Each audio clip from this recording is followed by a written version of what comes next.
At 2:14 in the Strait of Hormuz, the USS Carney comes alive. RIM-174, Standard Extended Range Active Interceptors, surge from their launch cells, their solid rocket boosters shaking the hull as they race toward Mach 4 in a matter of seconds. The target, 3 Iranian Noor cruise missiles flying just 10 feet above the waves, less than 40 miles from a fully loaded Suezmax tanker. If the SM-6 Seekers fail to lock on within the next 11 seconds, $250 million worth of global energy could turn into a major environmental disaster. This is not a training scenario. It is the carefully calculated collapse of a $3.2 billion Iranian provocation. Tehran has just tested the Fifth Fleet, and over the next 12 minutes, its entire maritime strategy is about to be exposed. For years, the IRGC poured money into underground missile networks and Shahid Soleimani-class corvettes designed to pressure U.S. Navy escorts. The plan was simple: make the Strait of Hormuz too risky, too costly, and too complicated for America to defend. But that assumption failed. The moment IRGC vessels moved into shadowing positions around the tanker convoy, they did more than create a confrontation. They revealed a complete target picture. The U.S. response was not a diplomatic message. It was the activation of a fully connected naval targeting network. While Iranian captains were still giving orders over unsecured radios, a KH-11 Kennan satellite, 500 miles above the region, had already passed their thermal signatures to the tactical action officer aboard the USS Abraham Lincoln. The Iranian crews believed they were controlling the situation. In reality, they were already being tracked before they even cleared the harbor breakwater.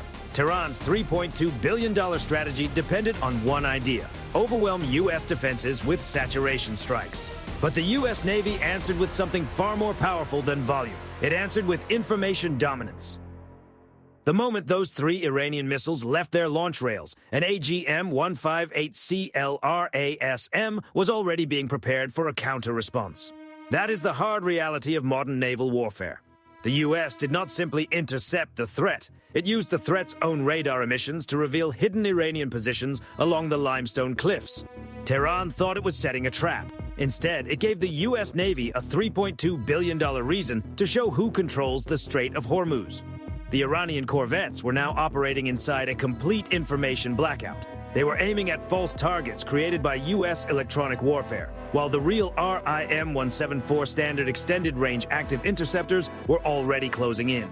What began as a bold IRGC challenge was rapidly turning into a public demonstration of how fast a maritime strategy can fall apart.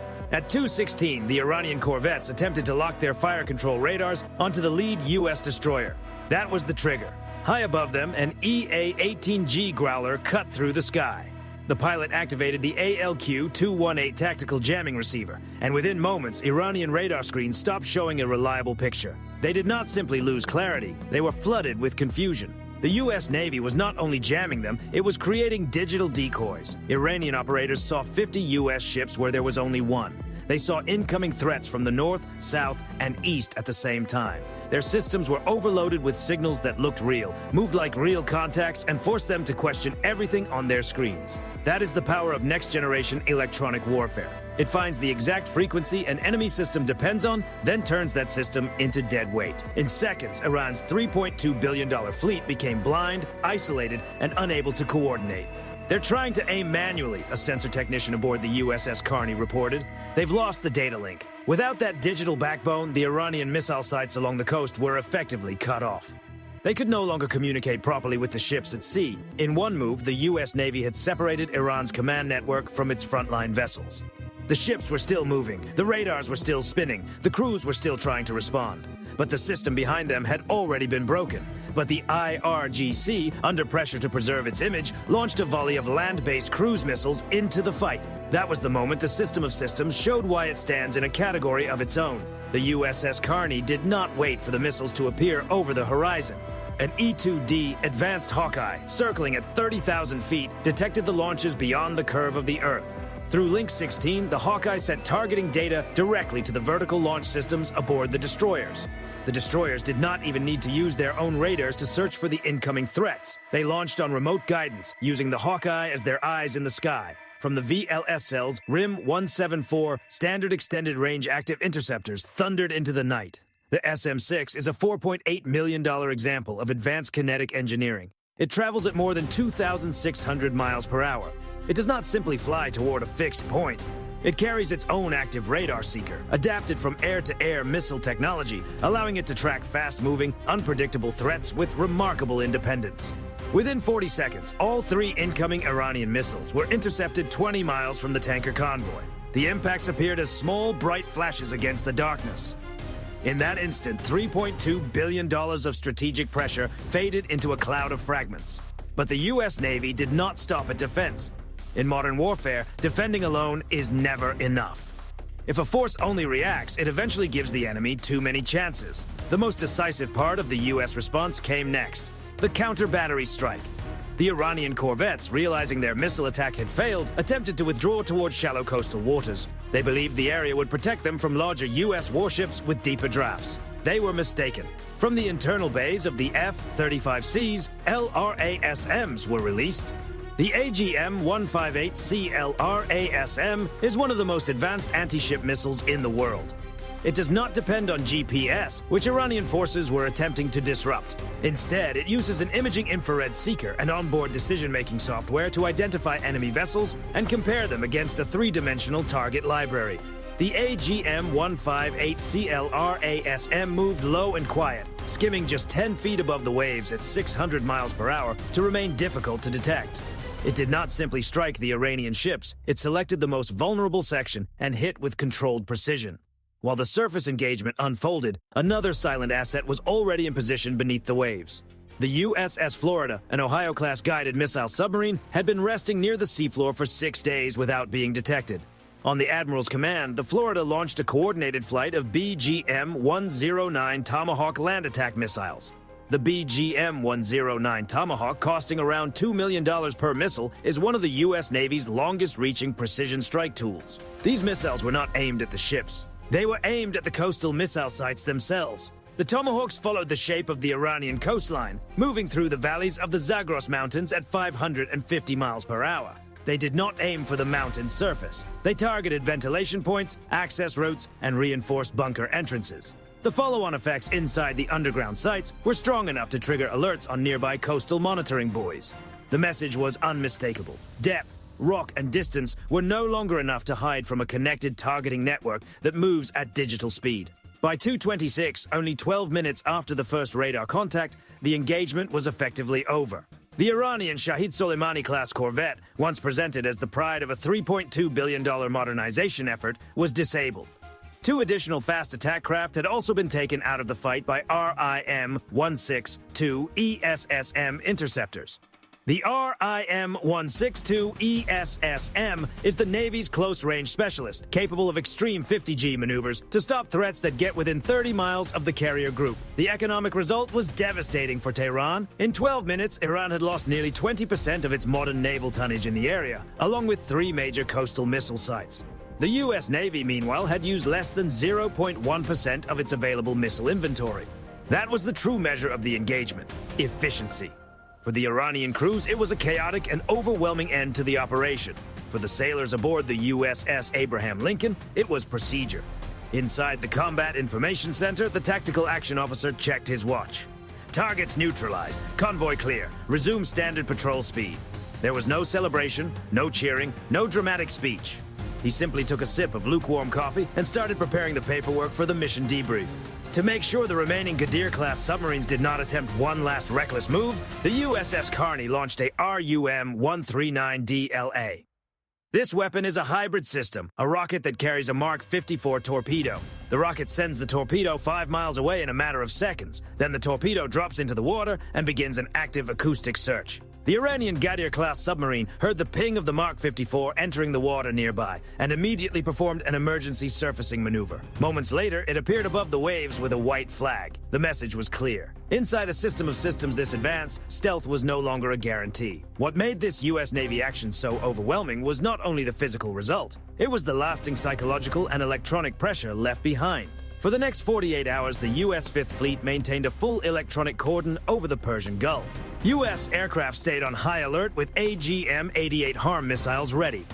The AGM-88 HARM is designed to detect hostile radar signals the moment they appear. If an Iranian operator turned on a radar to understand what was happening, that signal could be tracked almost instantly. The missile would follow the emission at 1,500 miles per hour and disable the radar site. Tehran was effectively left in the dark. They could not reliably communicate with their remaining ships. They could not clearly track the tankers moving through the strait. They could not even coordinate their own defensive network with confidence. The $3.2 billion they spent was supposed to buy security. Instead, it revealed how far behind their system had fallen. The U.S. Navy used the combined strength of 3 carrier strike groups: the Lincoln, the Ford, and the Bush. Together, they formed a wall of naval power stretching from the Gulf of Oman to the North Arabian Sea. But this concentration of force was not only about numbers, it was about the information advantage. When 3 carrier groups connect their Aegis systems, they create one shared radar picture, covering more than 1.5 million square miles. Every civilian aircraft, every fishing dhow, and every unidentified drone receives a unique tracking marker. For the U.S. Navy, there is almost no fog of war. There is only data, processing, and response time. As impressive as the technology is, the real advantage revealed in this confrontation was the difference in training and command structure. The IRGC operates through a top-down system. A captain may need approval from senior commanders before taking major action, and those commanders may need approval from political leadership in Tehran. In a high-speed engagement where missiles can travel at 2,000 miles per hour, even a short delay can decide the outcome. The U.S. Navy works differently. It operates through distributed decision-making. The tactical action officer aboard the USS Carney, a 28-year-old lieutenant, has the authority to respond to any confirmed threat against his ship or the convoy. He does not need to call Washington. He does not wait for a political conversation. He follows the engagement process he has practiced 10,000 times in simulators. That independence allows the U.S. Navy to move faster than the enemy's OODA loop. Observe, orient, decide, and act. By the time IRGC leaders in Tehran were receiving reports about the first intercept, the outcome at sea had already been decided. The U.S. sailors were the human processors inside this vast machine. They were not simply operating weapons. They were managing a flow of information that would overwhelm an unprepared crew. But the Aegis system turns that complexity into clear choices. Track or dismiss, respond or hold, protect the convoy, and keep moving. The difficult reality for Iran was that it was not facing just a fleet. It was facing a connected combat network that could study every move, predict every option, and prepare a response before the next decision was even made. The U.S. Navy did not need a full-scale ground operation. It did not need to place a single service member on Iranian soil. It simply removed the assets Iran had used to pressure global shipping. For the international shipping industry, the effect was immediate. Insurance concerns began to ease as the perceived risk around the Strait of Hormuz dropped. The threat was reduced not through long negotiations, but through a clear demonstration of control at sea. When the IRGC challenged the U.S. escort mission, it believed it was setting a trap for a fading power. What it failed to understand was that, for the U.S. Navy, an escort mission can also become a target identification operation. Every tanker in the convoy was not only cargo. It was also a way to draw hostile sensors into the open. Once those sensors appeared, they could be tracked, mapped, and, if needed, removed from the fight. By 4 o'clock, the first light of sunrise began to spread across the horizon, turning the Arabian Sea into hammered gold. The tanker convoy, led by the USS Abraham Lincoln, continued its transit. The massive crude carriers moved forward like slow islands. Their decks were quiet. Their crews were safe. The route ahead was open. Behind them, smoke rising from the Iranian coastal sites was the only sign that the kill web had ever been activated. Modern naval power is no longer measured only by the size of the ships or the number of missiles in the launch cells. It is measured by the speed of the network, the clarity of the data, and the confidence of the people trained to act on it. That was the lesson of the Strait of Hormuz. Not noise, not panic, not hesitation. Just detection, decision, and control. If you want to stay ahead of the curve on the real technology behind modern warfare and see more deep dives into the kill web systems that keep the world's oceans open, make sure to subscribe and turn on notifications. We bring you the technology, the tactics, and the details that often get missed.